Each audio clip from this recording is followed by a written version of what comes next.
তো হ্যালো বন্ধুরা, আমি অনিত আর তোমরা দেখছো গিয়ার টক জুনিয়র। আজকে আমাদের হাতে একটি মারাত্মক স্টাইলিশ ও ফিচার লোডেড কম্প্যাক্ট সেডান আছে, হিউন্ডাই ওরা। চলো আমরা দেখে নিই এই গাড়িটি সত্যি ওয়ার্থ ইট কি না আমাদের জন্য। মডেলটি রয়েছে হিউন্ডাই ওরা, আর আমাদের সামনে যে ফেসলিফট ভেরিয়েন্ট আছে 2024 এডিশনের ভেরিয়েন্ট, এটি পেয়ে যাবেন আপনারা এসএক্স প্লাস, এবং এর মধ্যে সিএনজি অপশনও আছে।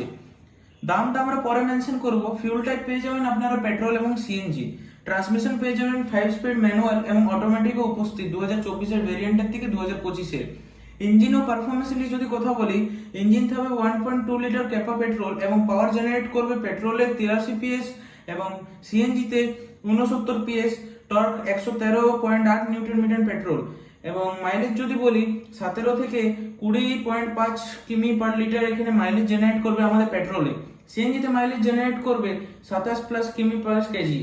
এবং এটি যদি ড্রাইভিং ফিলটা বলি, স্মুথ এবং সিটি রাইডের জন্য একদম স্মুথ, এবং স্টিয়ারিংটা খুবই হালকা। অটোমেটিক পারফরমেন্সও ভালো কিন্তু পাঞ্চি না। ডিজাইন আর ইন্টেরিয়র নিয়ে যদি কথা বলি, exterior change, facelift, new LED DRL এটির মধ্যে উপস্থিত আপনারা পেয়ে যাবেন। স্পোর্টি গ্রিল পেয়ে যাবেন, শার্প হেডল্যাম্পস এবং স্লাইটলি আপডেটেড বাম্পার এখন পেয়ে যাবেন। আপনারা দেখতে পাচ্ছেন আমার সামনের গাড়িটি। তো বন্ধুরা, এই গাড়িটিকে আমি ওপেন করে দেখাচ্ছি আপনাদেরকে।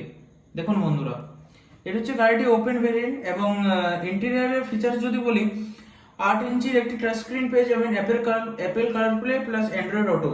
ডিজিটাল স্পিডোমিটার পেয়ে যাবেন, ওয়্যারলেস চার্জিংও উপস্থিত 2025 এর ভেরিয়েন্টটাই। রিয়ার এসি ভেন্টস পেয়ে যাবেন, স্টিয়ারিং মাউন্টেড কন্ট্রোল পেয়ে যাবেন। বুট স্পেস যদি বলি, 402 লিটার বড় সেডানের মতো। এবং সেফটি ফিচার যদি বলি, সুইফট ডিজাইর থেকে অত্যন্ত ভালো। 4টা স্ট্যান্ডার্ড, 6টা অপশনাল আপনারা এখানে এয়ারব্যাগ পেয়ে যাবেন। এবিএস প্লাস ইবিডি তো সুইফট ডিজায়ারে আছে, কিন্তু ওর থেকে এটা আপগ্রেডেড ওঠে, ঠিক আছে। তো আপনারা দেখতে পাচ্ছেন ইএসসি এবং হিল হোল্ড যদি বলি, অনলি ইন টপ ভেরিয়েন্ট। তো এই 2025 যে ভেরিয়েন্টটা আমার কাছে যেটা আছে সামনে 2024 এটা 2025 যে ভেরিয়েন্টটা আছে ওটাই শুধু থাকবে ইএসসি, এবং আইসোফিক্স চাইল্ড সিট মাউন্ট থাকবে।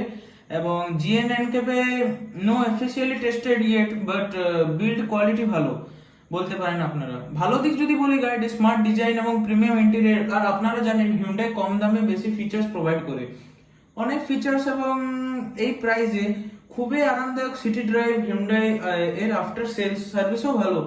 তো আপনারা যদি বলছেন যে মারুতির মতো, কিন্তু মারুতির থেকেও হিউন্ডাই আরো বেস্ট আপনাদেরকে বলে থাকি।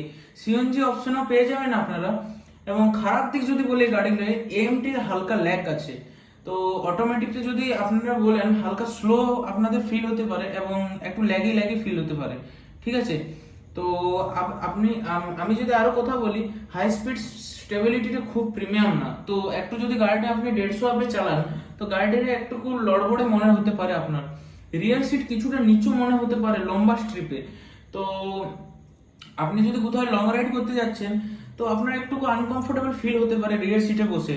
টার্বো বা হাই পারফরমেন্স অপশন নেই। তো আপনি যদি চাইছেন যে গাড়িটা হালকা ফুলকা অফরোড ইধার উধার যেতে, তো আপনি মানে হালকা ফুলকা সিটি রাইডের জন্য বেটার এটা, ঠিক আছে। তো ফাইনাল এটা বলি সিদ্ধান্তটা, হিউন্ডাই ওরা কাদের জন্য সেরা? যারা চায় স্টাইল, একটু স্মার্ট ফিচার্স, মাইলেজ এবং হায়ান্ডাই এর ট্রাস্ট, তা তাদের জন্য এটা দারুণ চয়েস। কিন্তু যারা হাইওয়ে পারফরমেন্স বা টার্বো চান, তাদের জন্য নেক্সন বা এমএস আপনারা ট্রাই করতে পারেন। তো আপনারা কি হিউন্ডাই ওরা কিনতে চাইবেন? অবশ্যই কমেন্ট করে জানান। আর যদি রিভিউ ভালো লেগে থাকে, লাইক, শেয়ার এবং গিয়ার টক জুনিয়রকে সাবস্ক্রাইব করতে ভুলবেন না কিন্তু। নেক্সট ভিডিও দেখা হবে নতুন এক গাড়ির সাথে। আজকের জন্য এতটুকু, বাই বাই।